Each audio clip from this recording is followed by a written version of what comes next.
Good morning and very warm welcome to all of you.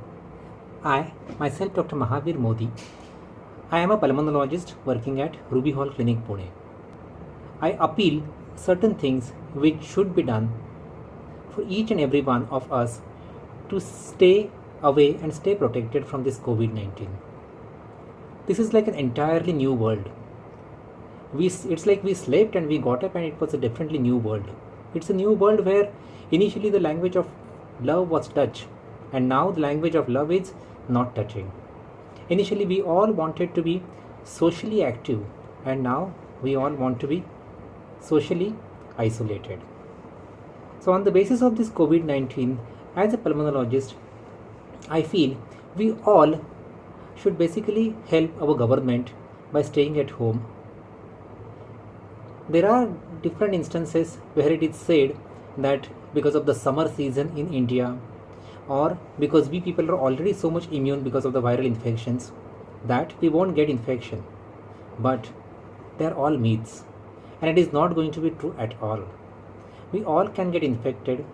Although we have viral infections a lot in our area or in our country, endemic for so many years, but on the same hand, we have lots of population. So yesterday only our Honorable Prime Minister Narendra Modi ji, he has appealed all of us to stay inside the home till 3rd of May. But I feel it is not going to end even at 3rd of May. It is going to be a long story. Even the treatment, if you say, no treatment at present is available which can kill the virus completely. There is no vaccine also as such available. Whatever the drugs, whatever the vaccines are there at present, they are all going to take minimum 1 to 1.5 years for their complete effect and to kill the virus. So although there are lots of advances in the treatment, but still when we all get some kind of herd immunity, that is the main reason, that is the main time when this virus can get away from the community. So it is going to be a long battle. It's not going to be for 1.5 months. So all of you must be ready for the further preparations. How does this virus actually spread? We all know that it is basically the droplet infection. So droplet infection is whenever somebody who's infected, he's talking, he's coughing, he's sneezing. So that's the time that these droplets they spread.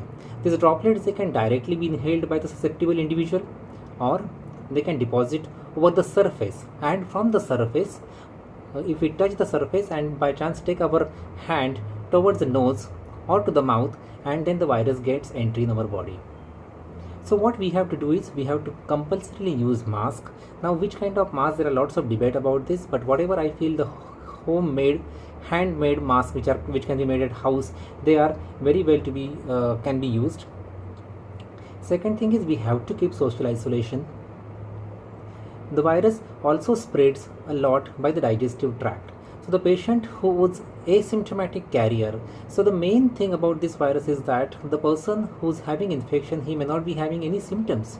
So just by looking at me and you won't be able to know whether this person is having the virus, carrying the virus, or he is not carrying the virus. So even these asymptomatic patients, they can transmit the virus to the susceptible individuals. Through the digestive tract, a person who's infected, he can share the virus through the digestive system. So that means through the fecus, for at least 1 to 2 weeks of time. So it is very important for all of us to wash our hands regularly, not only for the fomite spread, but also for preventing its fecal-oral transmission. So once we know about the spread of the virus, then what are the symptoms of this virus? The symptoms are basically any patient who is having acute onset of cough, cold, fever, and with the history of travel to the affected area in last 2 weeks, or history of contact to a person with COVID infection. It is not always possible for all of us or for our government to find out the exact tracing where this person has got infection. So at present we may say that it is there in the community because many of the patients who are diagnosed now, they were not having any history of contact to a positive case, or they had not gone anywhere abroad. So we have to be very careful, especially from these asymptomatic carriers.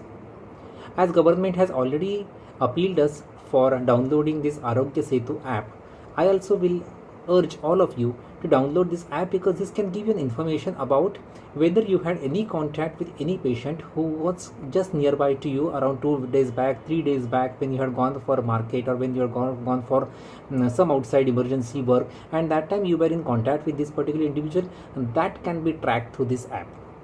So this app should be downloaded by all of us.